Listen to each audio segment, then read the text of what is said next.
Good afternoon, I'm Brian Reagan. This is Tyler Kelly. And today we are in Isaiah 64, verses 1 through 5. Tyler?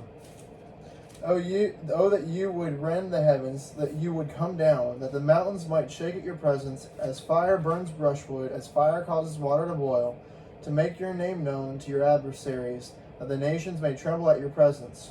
When you did awesome things for which we did not look, you came down, the mountains shook at your presence. For since the beginning of the world, men have not heard nor perceived by the ear, nor has the eye seen any God besides you who acts for the one who waits for him. 3 verse 5. I'm sorry. You meet him who rejoices and does righteousness, who remembers you in your ways. You are indeed angry, for we have sinned. In these ways we continue, and we need to be saved. All right.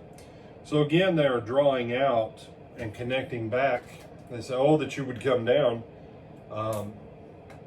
What they're asking for, what this is essentially a prayer for, is that he would move again like he did at Sinai, when he came down and he burned the mountaintops.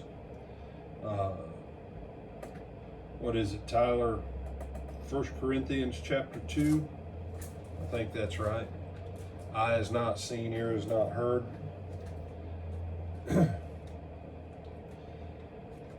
But they're wanting God to come down to see awesome things that they did not expect. And why? Because we need to be saved. Because we need to be saved. Is that it? Where did you think it was? I was thinking chapter 2. We'll find it. We'll find it by Monday. But verse 4, what he says, since the beginning of the world, men have not heard, nor has the ear perceived, nor has the eye seen any God beside you who acts for the one who waits for him. 2 verse 9. Okay, so go on ahead and read 2 verse 9 then. But as it is written, eye has not seen, nor ear heard, nor have entered into the heart of man the things which God has prepared for those who love him. So we see a transition here. God has acted on those who wait for him in sending the person of Christ. So now not only do we have the knowledge of God, but we do have something even more now to look forward to, and that is the fullness of God's fellowship and the fullness of a new universe where sin has never dwelt. But eye has not seen, ear has not heard, nor has the mind of man conceived of the things that God has prepared for those that love him. And who are those who love him? Those who wait for him, who is the one who acts on their behalf. Do you have some other thoughts on this passage? No, sir. All right, then I'm going to wrap up here. When you look at, quote, mythology, when you look at concepts of other religions, Jehovah God is pretty much the only God concept out there that consistently does things for the benefit of those who wait for him or wait on him.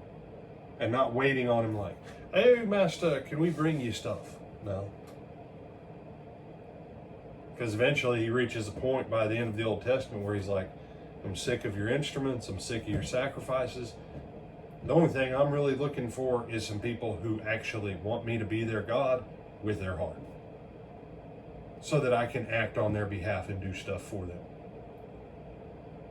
And someone, no, I don't think that sounds right. Psalm 23. You anoint my head with oil, my cup runs over. You prepare a table for me in the presence of my enemies. Yeah, he's a God who does stuff for those who are patient and come to him. Nothing? No, sir. All right, then with that, we bid you good afternoon. We'll see you back tonight for our Twilight Talks on Baptism at 8.